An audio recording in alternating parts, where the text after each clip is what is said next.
Charlie was the guy who rounded up the three beautiful and exciting young ladies and gave them assignments to do. That was his chore in life. What were these assignments? What kind of assignments? Well, mostly anti-crime assignments. And the girls were beautiful, and they were talented, and they represented the good against the evil. So it was a series made in heaven. Well, and you actually weren't on screen, though, were you? No, that was part of the fun, that just the voice dictating. I must tell you how that came about, too.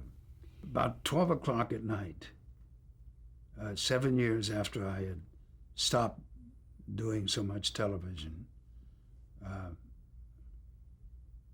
I got a phone call. I was sitting in bed reading, and I got a phone call. It said, "John?" I said, "Yeah."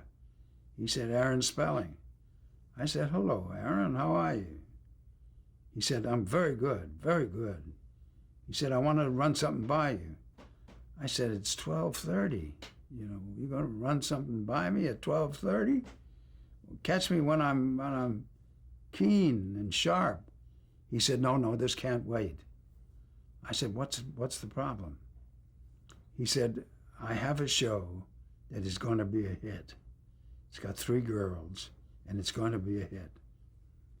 Now, I have to get this show. This is Friday night. I have to get this show to New York and to ABC to get it on the air Monday." I said, "But what? You got the show, haven't you?" He said, "Yeah, but we don't have one element." And I said, "What's that?" He said, I don't have Charlie." I said, "How could you do that? How could you put a show on the air and you don't have Charlie?" He said, the fellow that was going to play it, turned out has been drinking, and he's not capable of handling this kind of thing. And I said, "Well, it's 12:30 on a Friday night." I said, "And I'm sitting in bed and I'm in my pajamas reading a book. What did you think?" He said, "I think you ought to come over to 20th Century Fox right now. They'll point you about where to go, down in the bowels of 20th Century Fox, and we'll do our version of it." I said, "Okay, Aaron, you're the boss."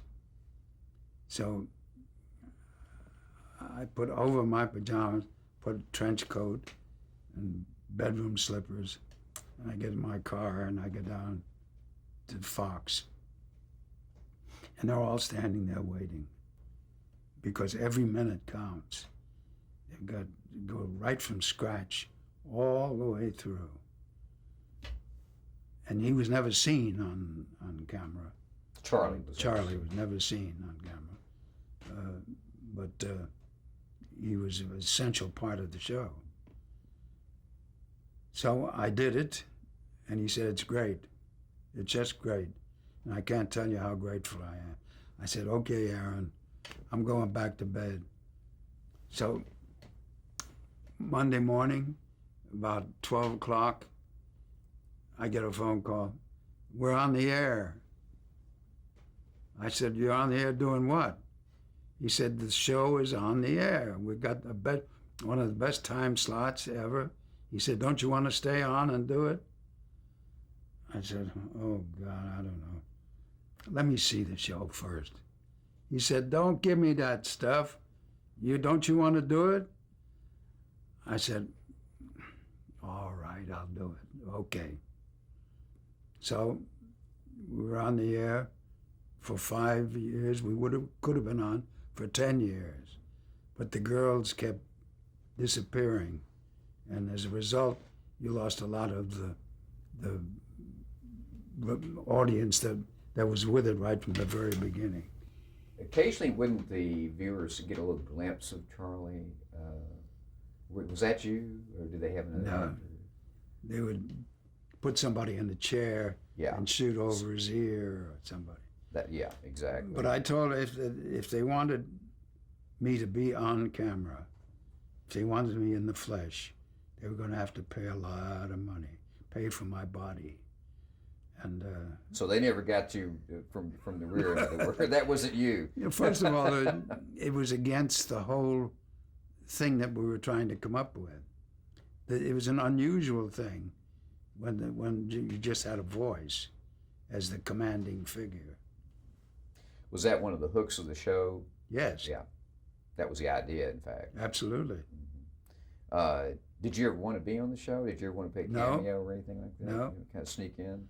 I didn't even go on the show when they were filming it to be with the girls. I kept my distance.